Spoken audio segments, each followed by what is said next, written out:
मूलं धर्मतरोर्विवेकजलधे पूर्णेन्दुमानन्ददं वैराग्याम्बुजभास्करं ह्यगगनो ध्वान्तापहं तापहम् मोहाम्भोधरपूगपाटनविधौ स्वसंभवं शङ्करं वन्दे ब्रह्मकुलङ्कलङ्कशमनं श्रीरामभूपप्रियं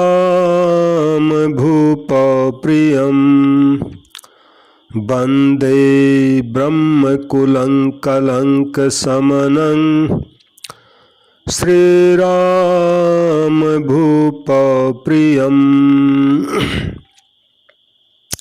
गोस्वामी तुलसीदास जी महाराज की जय। भगवान उमा महेश्वर भगवान की जय। भगवान श्री सीताराम जी महाराज की जय।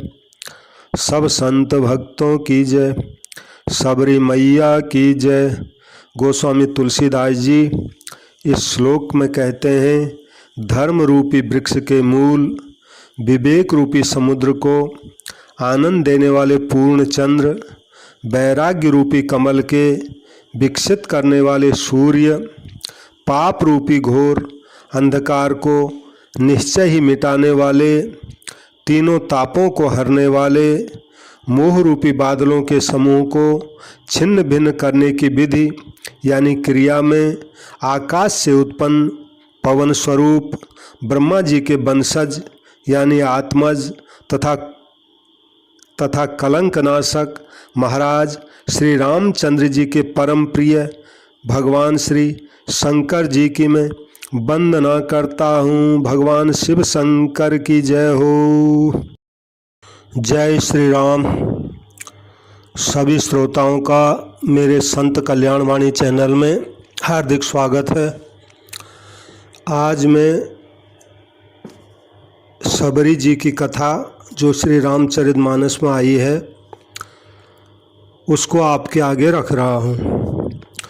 तो सबरी जी के जीवन की जो कथा है वो मैं थोड़ा पहले बता दूँ। सबरी जो थी भील जाति में उत्पन्न हुई थी। जंगली जातियाँ होती थी पहले, ये भील जातियाँ जंगलों में ही रहते थे, आज भी होते हैं भील लोग।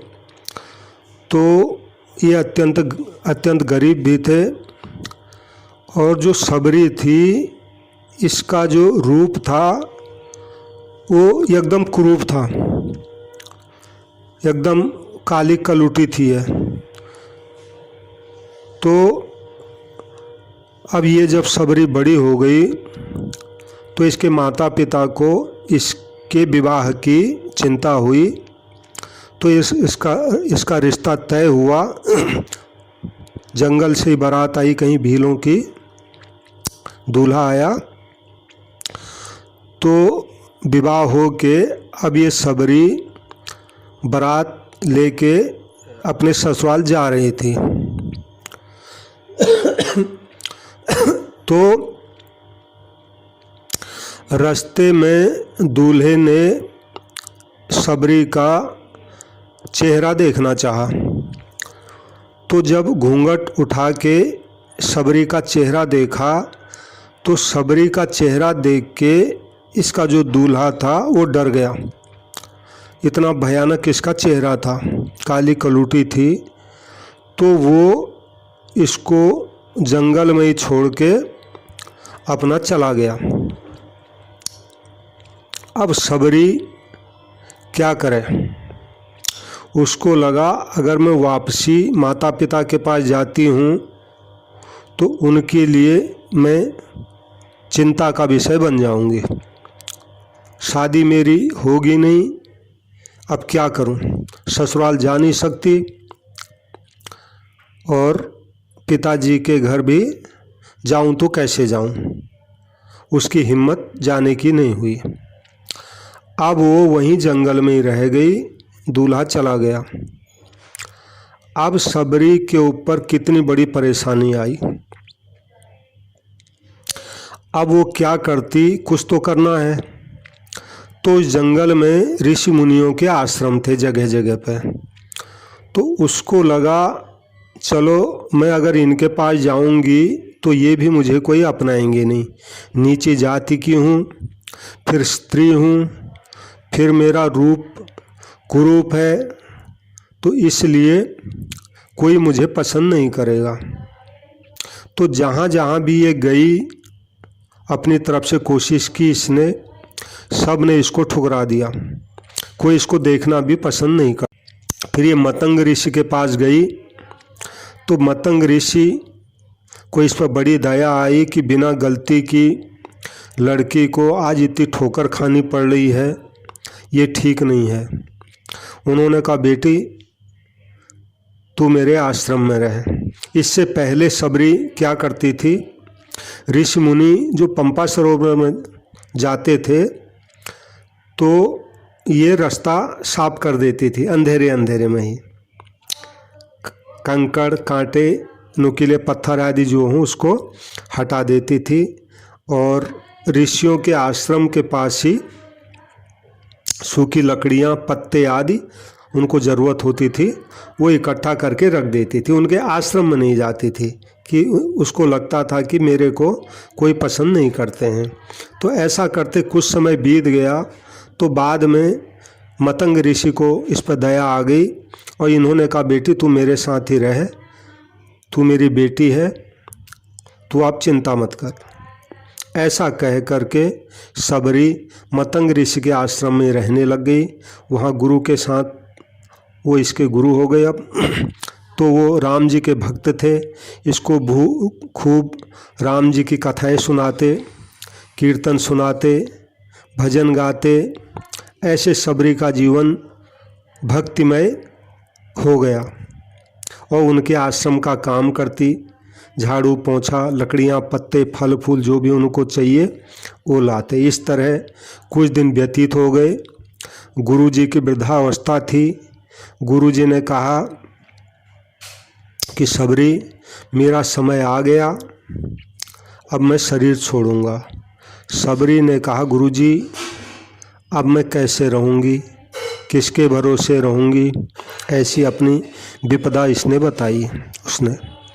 तो भगवान मतंग ऋषि ने कहा सबरी तू चिंता मत कर, इस कुटिया में रहना, अपना गुजर बसर करना, तेरी कुटिया में एक दिन भगवान राम आएंगे। ऐसा उन्होंने कहा और कुछ समय बाद गुरुजी ने अपना शरीर छोड़ दिया। अब सबरी के दिमाग में ये बात बैठ गई कि मेरी कुटिया में भगवान राम जी आएंगे। गुरुजी शरीर छोड़ के चले गए। सबरी भी उस समय ये पूछना भूल गई कि आखिर भगवान राम जी कब आएंगे। अब सबरी जवान सबरी होते होते होते होते वृद्धावस्था को पहुंच गई।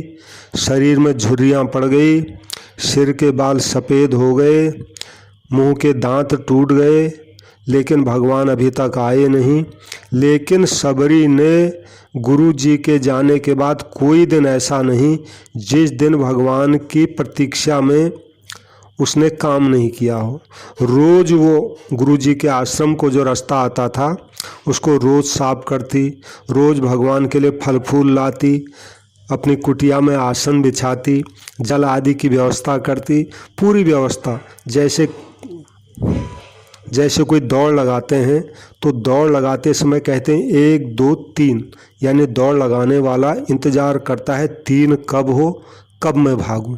तब सबरी के लिए भी बात ऐसी हो गई कि भगवान न जाने कब आ जाएं, क्योंकि गुरुजी ने कुछ कहा नहीं, दिन नहीं बताया, समय नहीं बताया, कुछ भी नहीं बताया। अब उसको लगा भगवान तो कभी भी आ सकते हैं, सुबह आ सकते हैं, दोपहर में आ सकते हैं, शाम को आ सकते हैं, पता नहीं कब आ जाएं। तो हर समय सबरी तैयार रहती थी एकदम वैसे ही जैसे दौड़ने वाला तैयार रहता है। तो इसको कहते हैं प्रतीक्षा भक्ति। ये जो प्रतीक्षा भक्ति होती है तो संत महात्मा कहते हैं कि ये चेतन भक्ति होती है, क्योंकि इसमें हर समय ध्यान रहता है कब आ जाए, जो आने वाला हो उसका ध्यान बना रहता है। तो बड़ी अच्छी भक्ति है, ये विलक्षण भक्ति है। तो ऐसा करते करते वो दिन आ गया, लेकिन सबरी को कभी भी कोई परेशानी नहीं हुई। गुरुजी के वचनों में इतना विश्वास कि जैसा गुरुजी ने बताया था वो दिन और आज ये बुढ़ापे का दिन, बिल्कुल वैसी प्रतीक्षा, वैसे ही उसका काम धंधा, वही रोज का उसका रोज की जीवनचर्या बन गई। साफ सफाई करना, फल फूल लाना, पत्ते लाना, जल की व्यवस्था करना और कंकड़ पत्थर रास्ते से हटाना, भगवान पता नहीं कब आ जाएं। ऐसा करते करते वो दिन आ गया जब भगवान सबरी की कुटिया में पधारने वाले हैं। तो भगवान उधर वनवास काल में सीता जी का हरण हो गया था। भगवान सीता जी की खोज करते करते उनको रास्ते में कबंध राक्षस मिला, उसको मारा, भगवान ने उसको सद्गति दी। तो यहाँ से अब मैं श्री रामचरितमानस से ये कथा ले रहा हूँ सबरी जी की। तो गोस्वामी तुलसीदास जी कहते हैं, ताहि देई गति राम उदारा, सबरी के आश्रम पगुधारा।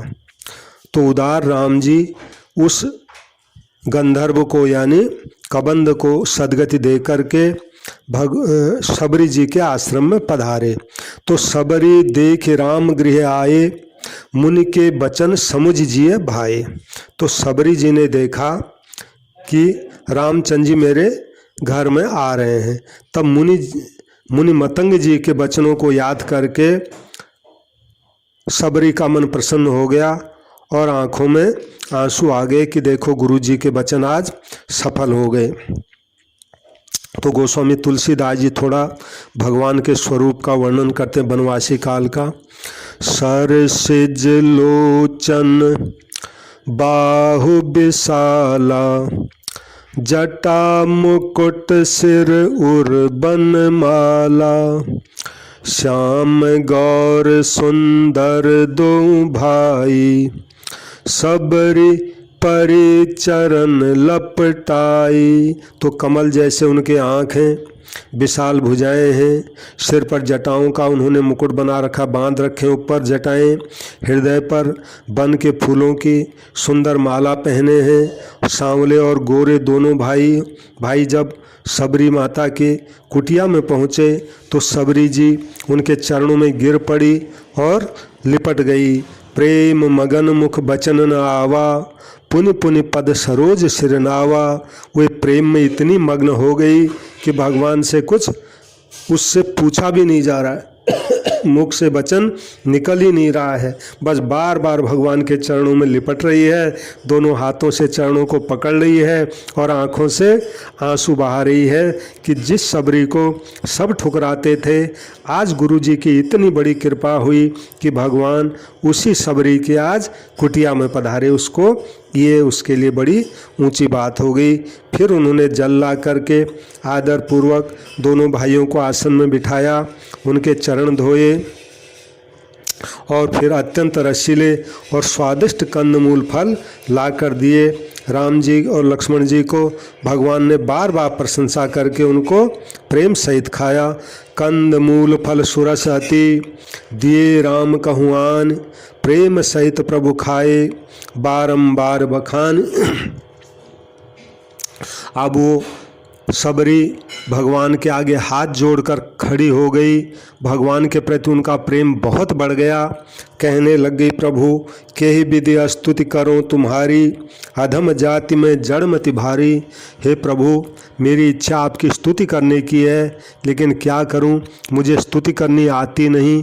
मैं नीच जाति की हूँ, अत्यंत ही मंद बुद्धि हूँ। मैं तो अधम से भी अत्यंत अधम हूँ, और स्त्रियाँ हैं, अधम से अधम जो स्त्रियाँ हैं उनमें भी मैं अत्यंत अधम स्त्री हूँ।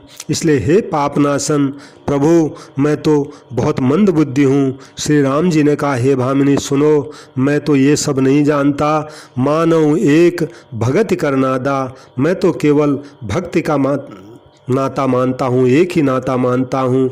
जो मेरी भक्ति करता है वो मुझे परम प्रिय होता है, फिर वो कोई भी हो। जाति पाति कुल धर्म बड़ाई, धन बल परिजन गुण चतुराई, भगतहीन नर सोहई कैसा, बिनु जल वारिद देखिए जैसा। भगवान ने स्पष्ट कर दिया, सबरी जी मैं जाति पाति कुल धर्म बड़ाई, धन बल कुटुंब गुण चतुरता इन सब के होने पर भी अगर उसमें भक्ति नहीं है तो मनुष्य मुझे वैसे ही लगता है जैसे बिना पानी का बादल, किसी काम का नहीं।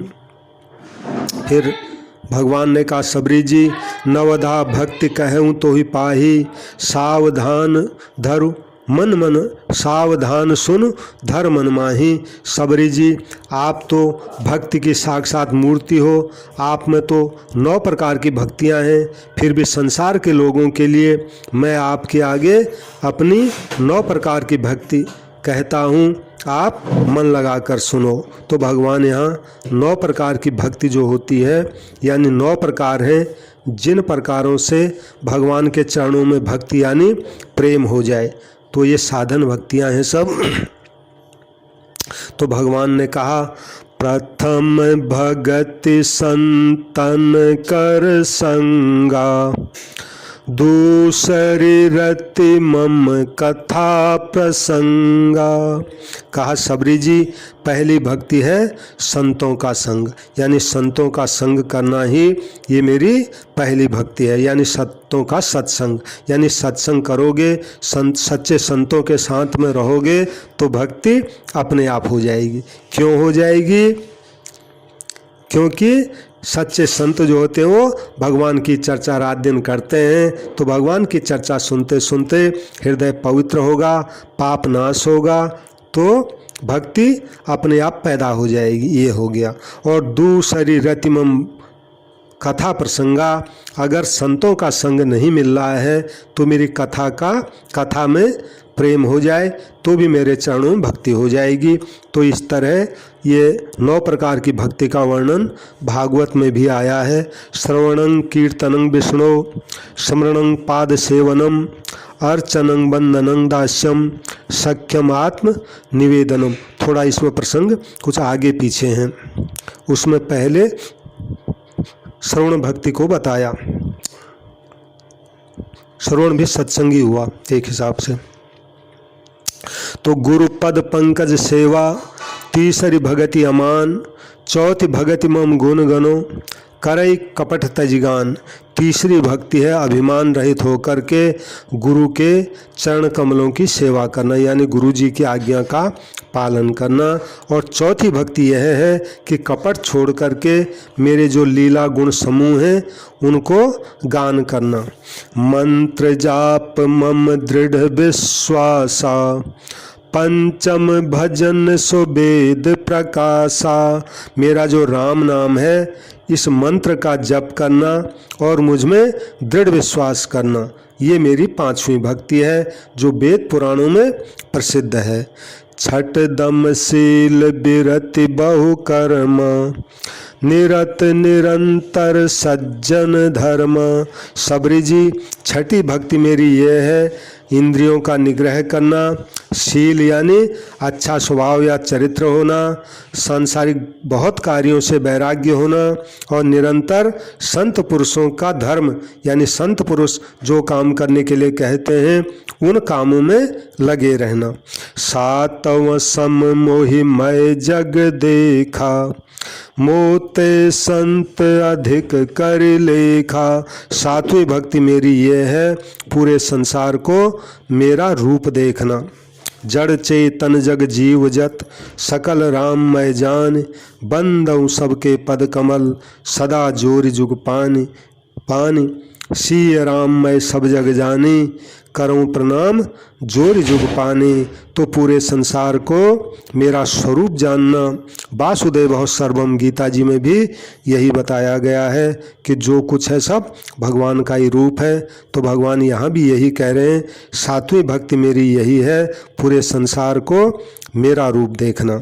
और मोते संत अधिक करी लेखा, संत महात्माओं को मुझसे ज़्यादा आदर देना। आठवां जथा लाभ संतोषा, सपने हूँ नहीं देखई पर दोषा। आठवीं भक्ति सबरी जी मेरी ये है, जो कुछ भी मिल जाए उसी में संतोष करना और स्वप्न में भी किसी के दोष नहीं देखना। नवम सरल सब सन छल ही ना, मम भरोसे ही हरस न दीना। नौवीं भक्ति यह है कि एकदम सरल जीवन हो जाए, छल कपट रहित जीवन हो जाए, छल कपट रहित हमारा बर्ताव हो जाए और हृदय में मेरा भरोसा रखना, किसी भी अवस्था में हर्ष और विषाद का नहीं होना। सबरी जी ये मेरी 9 प्रकार की भक्ति हैं, यानी इन 9 में से एक भी कोई भक्ति अपना ले तो उसका जीवन भक्तिमय हो जाएगा, यानी उसकी भक्ति प्रकट हो जाएगी। इन 9 में से जिनके एक भी भक्ति होती है सबरी जी, वो स्त्री हो, पुरुष हो, जड़ हो, चेतन हो, कोई भी हो, चाहे स्त्री हो, पुरुष हो, कोई हो, ब्राह्मण हो, क्षत्रिय हो, वैश्य हो, शूद्र हो, कोई अन्य जातियां हो, पशु पक्षी, राक्षस, दैत्य, पत्थर, पेड़ पौधे, कोई भी, यानी भगवान ने जड़ चेतन कर दिया। नारी पुरुष सचराचर कोई, तो कोई भी हो वो सोई अतिशय प्रिय भामिनी मोरे, सकल प्रकार भगत दृढ़ तोरे। हे भामिनी वो मुझे अत्यंत प्रिय है, यानी भगवान ये नहीं देखते हैं कि मेरी भक्ति करने वाला कौन है, बस भगवान के चरणों में प्रेम होना चाहिए, फिर वो कोई भी हो। तो ऐसी कथाएं हमारे शास्त्रों में आती हैं कि भगवान के भक्त तो सभी हैं, कौन नहीं है। और फिर तुझ में तो सबरी जी सारी की सारी भक्ति हैं और सारी दृढ़ हैं, यानी भगवान कहते तुम में तो सबरी जी पूरी 9 भक्ति विद्यमान हैं। अतएव जो गति योगियों को भी दुर्लभ है वो गति आज तेरे लिए सबरी जी सुलभ हो गई है। मम दर्शन फल परम अनुपा, जीव पावनि सहज स्वरूपा। मेरे दर्शन का परम अनुपम फल यह है कि जीव अपने सहज स्वरूप को प्राप्त हो जाता है, यानी भगवान में एकाकार हो जाता है। अब भगवान ने कहा, हे भामिनी यदि तू गजगामिनी जानकी जी की अगर कुछ खबर जानती हो तो वो मुझे बता दो। सबरी जी ने कहा, हे रघुनाथ जी आप पंपा नाम का सरोवर है वहाँ पर जाइए, वहाँ आपकी सुग्रीव से मित्रता होगी। हे रघुवीर वो सब आपको बतावेगा। हे धीर बुद्धि आप सब जानते हुए भी मुझसे क्यों पूछते हैं। सुग्रीव की थोड़ा बात बता दी कि बड़े भाई ने उसको निकाल दिया है, तो वो आपको मिलेगा, तो वो आपको सीता जी के बारे में जो भी जानता है वो आपको बता देगा। इस प्रकार बार बार प्रभु के चरणों में सिर नवाकर प्रेम सहित उसने सीता जी की जो भी खबर जानती थी वो भगवान को सुना दी। अब भगवान ने कहा, सबरी जी अब मैं चलता हूँ। तो सबरी जी ने बड़ी अच्छी बात कही भगवान को, कहा प्रभु आज तक तो आपके आने की प्रतीक्षा में मैं जिंदा रही, लेकिन अब आप चले जाएंगे, अब मैं किसका इंतज़ार करूंगी और किस काम के लिए इस कुटिया में रहूंगी, क्योंकि अब आप तो आने वाले हैं नहीं और गुरुजी भी आने वाले हैं नहीं, इसलिए अब मैं क्या करूंगी और किसको देखूंगी, किसका इंतज़ार करूंगी। तो इसलिए आप प्रभु आप मेरी कुटिया में आए हैं, पहले मैं चली जाऊं फिर आप यहाँ से चले जाना। बड़ी अच्छी बात कही। तो इस प्रकार गोस्वामी तुलसीदास जी कहते हैं, कई कथा सकल बिलोक हरिमुख, हृदय पद पंकज धरे, तज जोग पावक देह हरि पद, लीन भई जहाँ नहीं फिरे।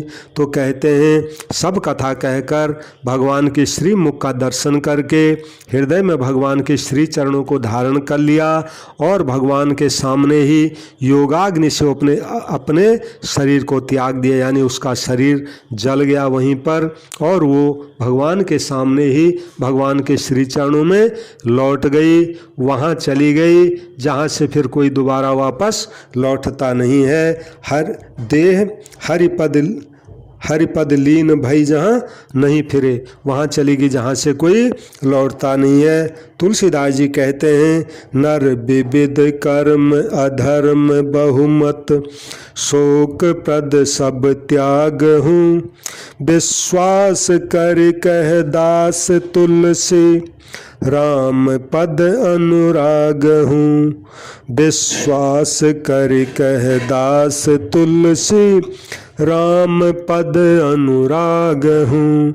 तुलसीदास जी कहते हैं कि अरे मनुष्यों, अनेक प्रकार के कर्म, अधर्म और बहुत से मत, ये सब शोकप्रद हैं, यानी दुख देने वाले हैं। इसलिए हे मनुष्यों, इनका त्याग कर दो और विश्वास करके श्री राम जी के चरणों में माता सबरी जी की तरह प्रेम करो। जातिहीन अग जन्म मही, मुक्त कीन असनारी, महामंद मन सुख चहसी, ऐसे प्रभु विसारी।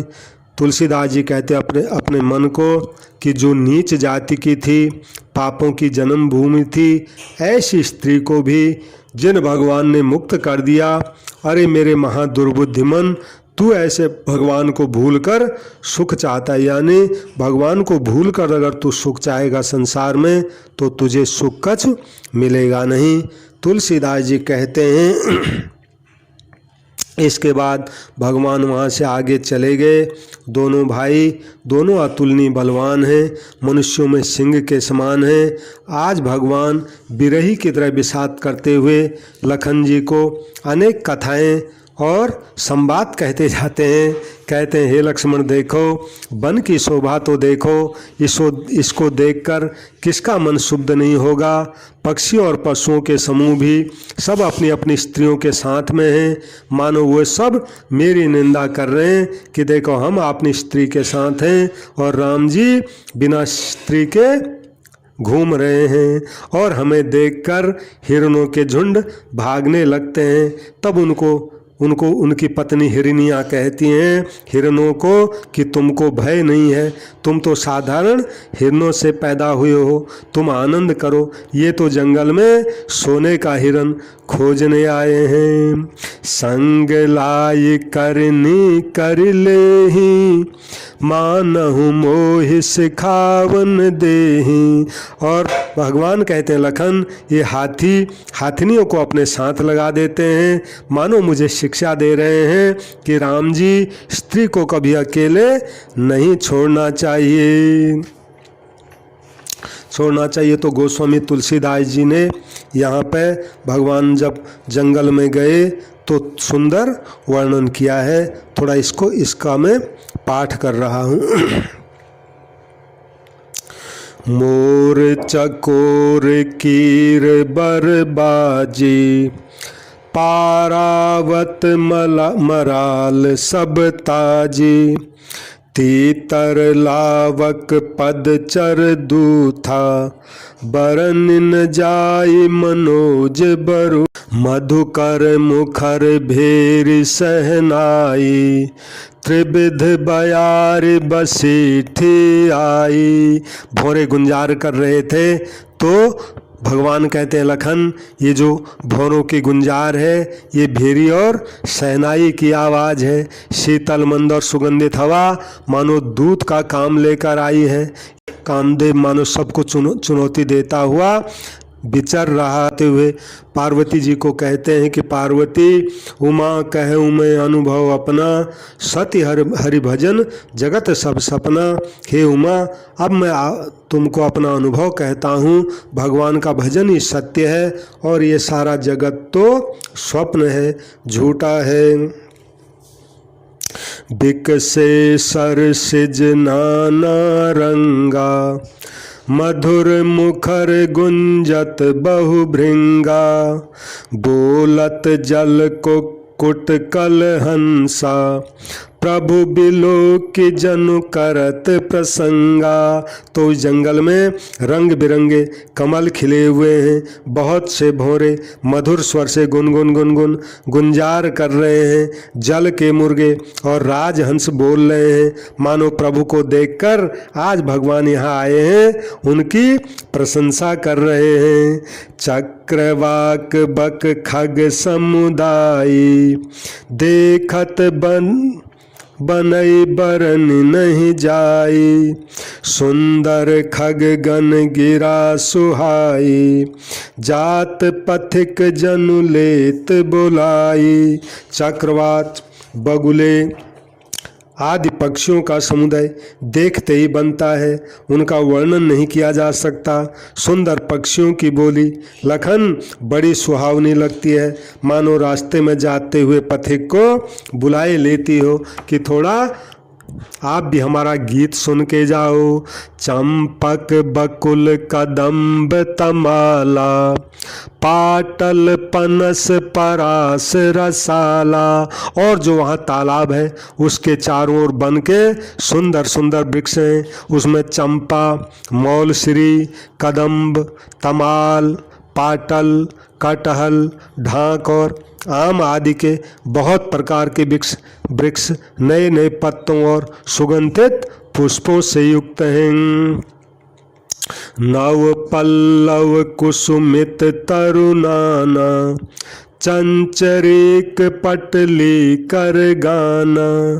शीतल मंद सुगंध सुभाऊ, संतत बहई मनोहर बाऊ। तो उन फूलों पर भौरों के समूह गुंजार कर रहे हैं और स्वभाव से ही शीतल, तीन प्रकार की शीतल मंद और सुगंधित मन को हरने वाली हवा वहाँ सदा बहती रहती है। कुहू कुहू कोकिल धुन करहीं, सुन रव सरस ध्यान मुनि टरहीं।